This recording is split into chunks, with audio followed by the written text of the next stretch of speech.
Bom dia, boa tarde, boa noite. Eu não sei que horário você está de vídeo, mas eu me chamo Gilmar, sou estudante do curso de Engenharia de Controle e Automação. Perdão pelo arroto, nossa, isso é muito espontâneo.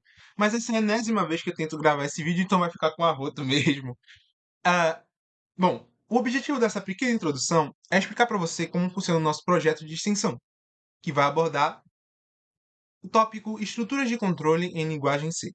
Bom, esse projeto é dividido em 6 vídeos e cada um deles vai tomar um tópico específico para dialogar com vocês sobre como funcionam essas estruturas de controle. Bom, além de mim, nós temos 4 pessoas a mais incluídas nesse grupo, que é o grupo Simon. Sim, a gente dividiu os grupos com base em alvos distintos. Tem o grupo Alvin, tem o grupo Simon, tem o grupo Theodore. É uma criatividade boa, né, do engenheiro. Então, agora eu vou pegar uma colinha para ler. Então, cada vídeo vai abordar o seguinte: primeiro vídeo, condição e if. Segundo vídeo, uso do if, else, do else e if. Terceiro vídeo, uso do switch. Quarto vídeo, uso do while e do while. Quinto vídeo, uso do for. E sexto vídeo, uso do break e do continue. Eu já tô começando a ter um troço, que essa aqui já é a 100ª vez que eu gravo isso. Então, por favor, acomode-se e veja os vídeos. Bom, inicialmente, quando a gente entra no curso de programação, é interessante que a gente tenha um direcional sobre o que a gente vai fazer nesses cursos. E é justamente o objetivo desse projeto: te dar uma pequena introdução sobre o que você vai ver na faculdade. Possivelmente, se você vai tomar um curso de TI ou algum curso relacionado, como o nosso caso, que é o curso de engenharia, que precisa de informações de programação, é muito gratificante ter uma base para começar. E é justamente isso que nós queremos dar para você em estudos de controle de linguagem C. Uma base para você iniciar, para você poder se desenvolver nesse tópico. Bom, quando a gente fala de estruturas de controle, ele está falando das partes responsáveis por controlar o fluxo do código. É bem autoexplicativo, né? O nome tem muita relação com a coisa, né? A não ser alguns. ah, salva algumas exceções, cujo nome não tem nada a ver com as coisas. Mas voltando para cá, que eu dei uma devaneada, não sei se eu tenho TDAH, não sei se eu tenho alguma coisa, mas voltando para cá, ah, basicamente, as estruturas de controle são divididas em estruturas de repetição e estruturas de condição. As estruturas de condição são responsáveis por dar uma espécie de regras que dizem se algo vai ou não acontecer, a depender de condições. E as estruturas de repetição determinam o número de vezes que algo vai ocorrer, podendo ser até infinitas. Né? A gente teve inclusive bugs que fizeram com que servidores caíssem na faculdade. Então é bem caótico. Bom, se você está começando a sua jornada agora e vai em breve começar a sua faculdade, eu gostaria de desejar para você um bom caminho. E estamos chegando no final dessa introdução. Acomode-se, sente-se, tome nota, pega seu caderninho, faça do jeito que você preferir. Aproveite esse vídeo que vai ser dado por. Vejamos a colinha de novo. Mel. E vai abordar sobre condição. Condição, nossa, a dicção falhou agora, né? Condição e if. Tenha um bom vídeo. E é isso, né? Com grande prazer que me despeço. Já já vejo vocês de novo. Tchau, tchau! Oi, meu nome é Igor e eu vou falar sobre a importância de aprender sobre estruturas de controle na linguagem C. Bom, aprender estruturas de controle na linguagem C ou em qualquer outra linguagem de programação vai muito além do simples ato de codar. É uma oportunidade para expandir sua capacidade de pensar logicamente, desenvolver soluções criativas e resolver problemas complexos de forma eficiente. Nosso principal objetivo é proporcionar um entendimento claro e prático sobre essas estruturas, que desempenham um papel essencial dentro dos programas. Para isso, apresentaremos uma combinação de teoria, exemplos práticos e desafios, garantindo que o aprendizado seja dinâmico, envolvente e eficaz. Mas antes de avançarmos, o que são exatamente estruturas de controle? Elas são mecanismos fundamentais que permitem alterar o fluxo de execução de um programa, determinando quais ações devem ser executadas e em que ordem. Essas estruturas se dividem em duas principais: as estruturas de decisão, que inclui comandos como if e else, e as estruturas de repetição, que englobam laços como while e for. Bom, vale lembrar que tanto if e else como while e for vão ser explicados de maneira mais detalhada nos próximos vídeos, mas é importante compreendê-las, pois elas são essencial para o alicerce da lógica de programação, pois sem elas, a construção de um algoritmo eficiente seria praticamente impossível, já que essas estruturas possibilitam o controle sobre o comportamento do programa de forma dinâmica e inteligente.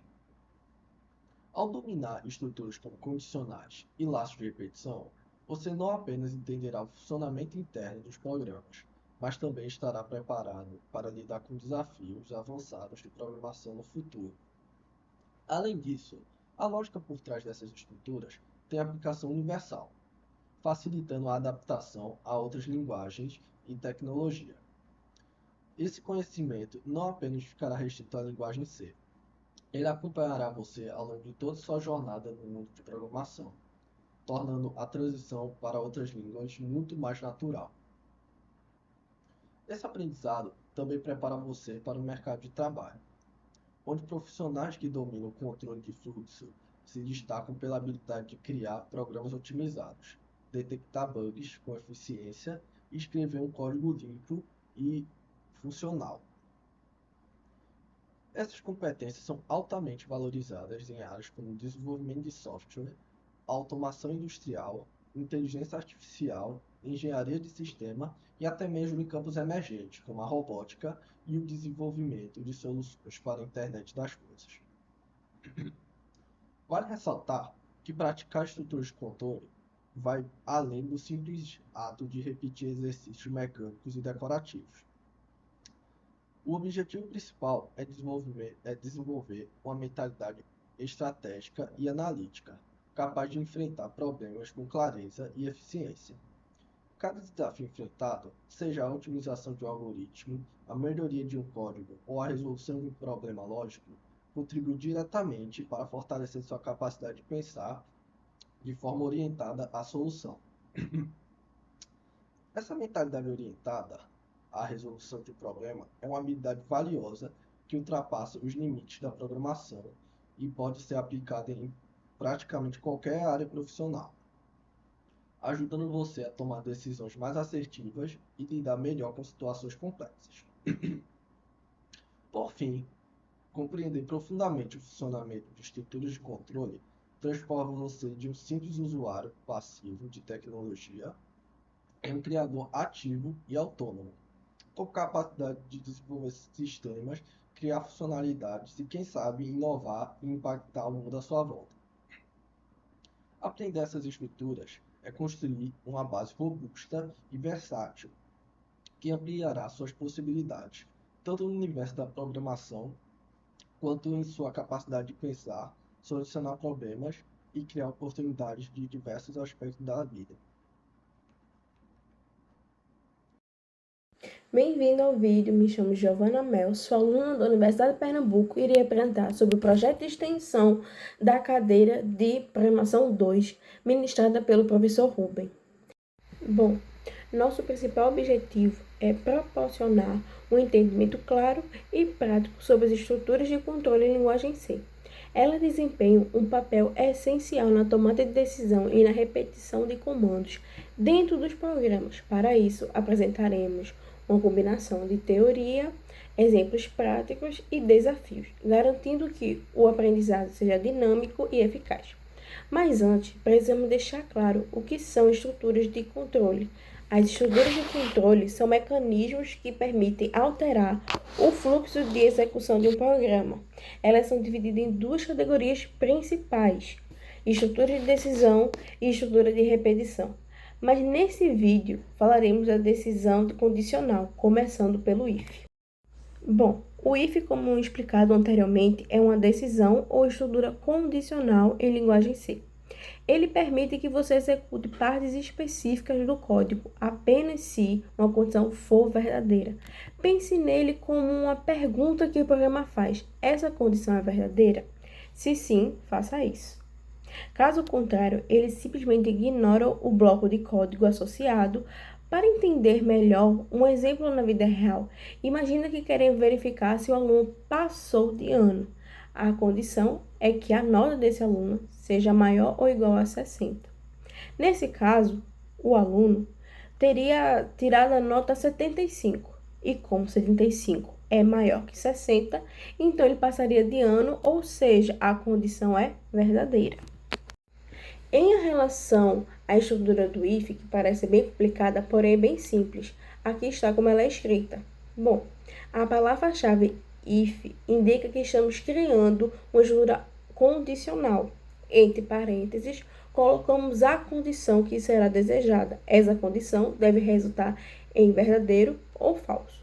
Entre as chaves, colocamos o código que será executada se a condição for verdadeira. Simples, não é? Bom, as condições na linguagem C podem ser expressões que utilizam operadores lógicos ou relacionais. Eles operadores incluem maior que, menor que, igual a, diferente de, maior ou igual a, menor ou igual a.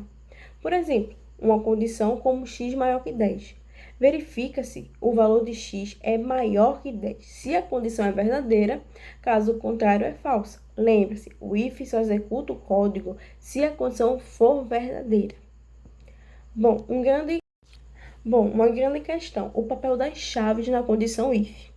No primeiro exemplo, aparecem as chaves, elas delimitam o código que será executado quando a condição for verdadeira. Se você não usar a chave, apenas a primeira linha após o if será considerada parte dele. Isso pode causar erros de lógica. Sempre utilize as chaves, mesmo se o plugin tiver apenas uma linha. É uma boa prática para manter o código rápido, claro e organizado. Bom, quando usamos apenas o if, nosso foco está em executar o código apenas quando a condição for verdadeira. Se a condição for falsa, o programa simplesmente continua a execução do próximo bloco de código. Não há necessidade de tratar os casos onde a condição é falsa se você não precisa de uma alternativa. O if é essencial em informação porque permite que o programa se adapte às diferentes situações de forma dinâmica. Ele é a base para criar softwares interativos e inteligentes, controlando a lógica de execução de forma eficiente. Bom, eu deixei um exemplo pronto aqui para fixarmos. Bom, para a gente dar um exemplo prático, deixei um exemplo já pronto para fixarmos tudo que foi falado anteriormente nesse vídeo. Bom, nesse código, pedimos para o usuário digitar um número, qualquer que seja o número, o if vai verificar se o número for maior que 0, ou seja, o número maior que 0. Se for, imprimimos na tela que o número é positivo. Caso contrário, o programa simplesmente ignora o bloco do if e imprime fim do programa. Bom, vou falar mais um pouquinho acrescentando. Lá a gente tá vendo aqui o esquema, ou seja, a programação em si. E vou mostrar lá rodando. Na programação a gente vê que o if tem entre parênteses a condição que ele deseja, ou seja, que o número for maior que 0. E dentro das chaves, o programa que roda se a condição for verdadeira. Lembrando, o if só acontece se a condição for verdadeira, não quando for falsa, só verdadeiro. Ou seja, o número nosso inteiro tem que ser maior que 0. Bom, vamos demonstrar o nosso exemplo prático agora. A gente vai digitar um número que ele seja maior que 0. Ou seja, o número for positivo. A gente vai testando de 0, 2, aí vai colocando até o número... Pronto, a gente coloca o exemplo negativo, menos 7. Aí coloca o fim do programa. Mesmo sendo um número que contém um 0 como 10, ele é maior, ou seja, ele é verdadeiro. Um número muito grande a gente vai colocando, mesmo assim o programa identifica que o número é positivo, ou seja, não tem aquele negativo na frente. Como a gente explicou no if, né? O if, entre parênteses, a gente coloca a nossa condição, que a condição for maior que 0. Mesmo sendo um número contendo vários zeros, depois de um número que seja positivo, maior que 0, ele vai identificar e vai dizer que o número é positivo. Mas o número negativo, quem coloque o menos na frente e coloque mesmo se for muito grande, aí ele vai rodar dizendo que é fim do programa apenas, ou seja, esse número não é positivo. Bom, como esse exemplo que está demonstrando agora na tela, né? Ele colocou um número muito grande, fim do programa. Bom, entender mais um pouquinho como funciona a condição if, temos um grande exemplo no vídeo. Bom, agora pensem na seguinte situação.